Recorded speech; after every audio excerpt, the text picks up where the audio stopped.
22 जनवरी तक चुनावी रैलीज पर रोक। चुनाव आयोग ने पदयात्रा, बाइक और साइकिल रैली समेत सभी जुलूस पर पाबंदी लगाई। 50% क्षमता के साथ इंडोर मीटिंग करने की इजाजत मिली। 300 तक लोग शामिल हो सकते हैं। गोरखपुर शहर से चुनाव लड़ेंगे सीएम योगी आदित्यनाथ। यूपी चुनाव प्रभारी धर्मेंद्र प्रधान ने पार्टी का फैसला बताया। सीएम योगी ने प्रधानमंत्री मोदी और अध्यक्ष जेपी नड्डा का शुक्रिया अदा किया। कहा फिर बहुमत से सरकार बनेगी। सीएम योगी के गोरखपुर से चुनाव लड़ने के ऐलान पर अखिलेश यादव का तंज। जनता से पहले बीजेपी ने ही उनको घर भेज दिया। अखिलेश यादव पर योगी ने ट्वीट करके तंज कसा। पूछा, तुम्हारा क्या होगा बबुआ, न घर के रहोगे न घाट के। बीजेपी ने पहले 2 चरण के लिए 107 उम्मीदवारों के नाम का ऐलान किया। 63 उम्मीदवारों को बरकरार रखा। 21 नए चेहरे शामिल किए। यूपी के डिप्टी सीएम अपने पारंपरिक सीट से ही चुनाव लड़ेंगे। पार्टी ने प्रयागराज के सिराथू से उम्मीदवार बनाया। राष्ट्रीय लोकदल ने यूपी चुनाव के लिए 7 उम्मीदवारों की अपनी दूसरी लिस्ट जारी की। यूपी में समाजवादी पार्टी और लोकदल का गठबंधन है। लखनऊ में समाजवादी पार्टी के दफ्तर के गेट पर प्रशासन ने नोटिस चिपकाया। कोविड गाइडलाइंस का पालन करने को कहा। अखिलेश ने कार्यकर्ताओं को कोविड प्रोटोकॉल के पालन की अपील की। कहा, नियमों का पालन नहीं किया तो जहां सपा का वोट वहां टाला जा सकता है चुनाव।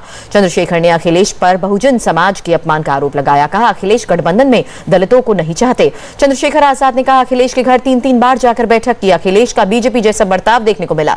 अखिलेश ने चंद्रशेखर आजाद पर अलायंस में शामिल नहीं होने का आरोप लगाया। कहा, हमने 2 सीटें दी थी। बीजेपी नेताओं के लिए समाजवादी पार्टी के दरवाजे बंद। अखिलेश ने कहा, अब किसी बीजेपी नेता या मंत्री को पार्टी में नहीं करेंगे शामिल।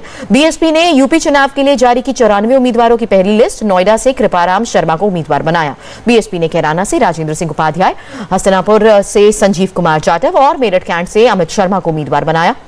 गाजियाबाद से सुरेश बंसल, मोदीनगर से पूनम गर्ग और मथुरा से जगजीत चौधरी बीएसपी उम्मीदवार होंगे। स्टार्टअप मुहिम के 6 साल पूरा होने पर कार्यक्रम में शामिल हुए प्रधानमंत्री नरेंद्र मोदी। स्टार्टअप से लोकल नहीं ग्लोबल सपने देखने को कहा। प्रधानमंत्री मोदी ने कहा, इनोवेशन में मजबूती के लिए इस डिकेड को भारत का टेकेड कहा जा रहा है। प्रधानमंत्री मोदी को उम्मीद, स्टार्टअप भारत की बैकबोन होगा। आजादी के 100वें साल तक इसकी अहम भूमिका होगी। गृहमंत्री अमित शाह ने गांधीनगर में किसानों से बात की। प्राकृतिक खेती को बढ़ावा देने वाले कार्यक्रमों की शुरुआत।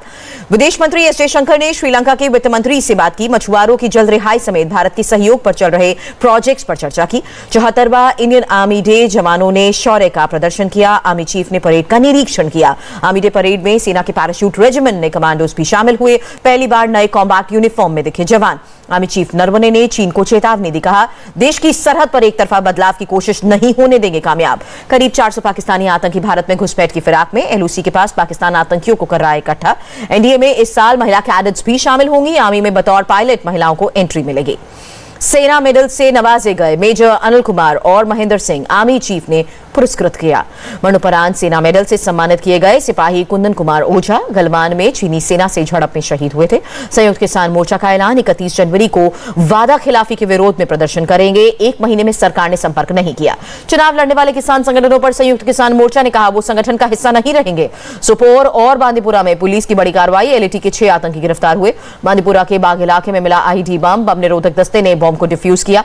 केरल में ओमिक्रॉन के 48 नए केसेस मिले। प्रदेश में ओमिक्रॉन से कुल 528 लोग संक्रमित हुए। देश में आज कोरोना के 2,68,000 नए पॉजिटिव केसेस मिले। शुक्रवार से करीब 4,000 ज्यादा मामले दर्ज हुए। कर्नाटक में कोरोना के 32,793 नए केसेस, संक्रमण दर बढ़कर 15% हुई।